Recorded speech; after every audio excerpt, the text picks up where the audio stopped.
Is our worth subjective, or is it more absolute? Is it in the eye of the beholder only?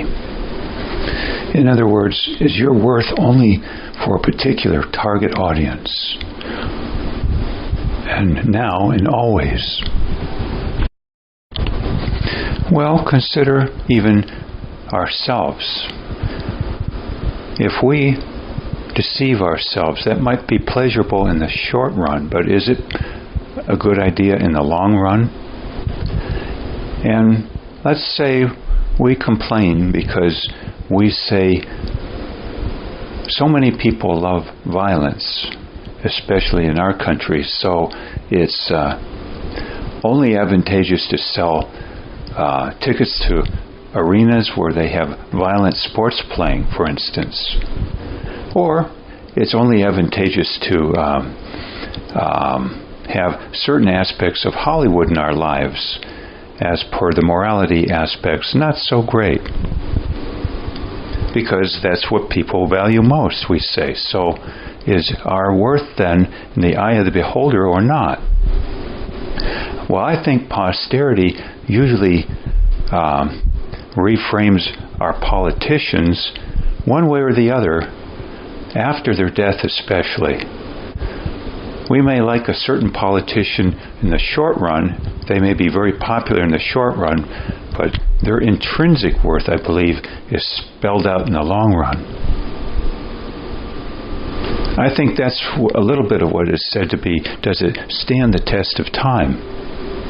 But of course, the test of time can exist for two reasons, I believe. On its own, or because someone is promoting it to continue, like certain leadership, finding it to their advantage to see that it exists the test of time's worth, as opposed to its being so on its own. But I think there is such a thing as intrinsic worth when it comes to what is best for us in the long run, not the short run. Hence the marshmallow test put out by psychologists. Do you want 2 marshmallows later or 1 marshmallow now? Only I would say it's more like, do you want 20 marshmallows later or 1 now? And I'd also say thus for the whole nation, the whole world, the existence of mankind. Intrinsic worth is what's best for our country and the world overall. Otherwise you have, say, what happened to the Roman Empire, or in certain respects England, and possibly America, some say. You could have a big old party right now in the short term and see everything go down the tubes very quickly.